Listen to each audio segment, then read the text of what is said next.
ఇంకెక్కడనే ఈ పెండకాయ తీసుకుపోయాక అక్కడ పొలం కాడిపోయి మోటర్ వేయాలి, ఆ తర్వాత ఇక నిమ్మలంగా పోయి తింటా. అట్లా కాదు బావా, నీకు ఎన్నిసార్లు అని చెప్పాలి? పొద్దున లేచినాక అన్నం తినేసి పొలం దగ్గరికి వెళ్ళమంటే ఎందుకు వినో నా మాట అసలు?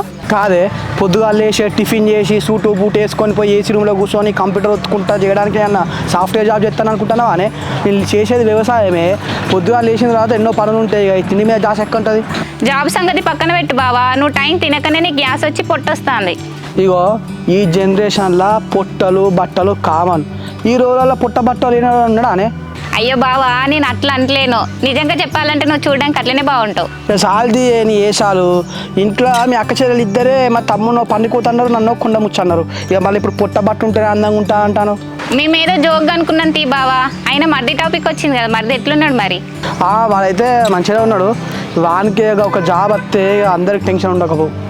వస్తుందిలే కానీ మా మరిది ఏం చేస్తున్నాడు? నేను మార్నింగ్ వచ్చినప్పుడు మాత్రం వాడు ఇంట్లోనే ఉన్నాడు.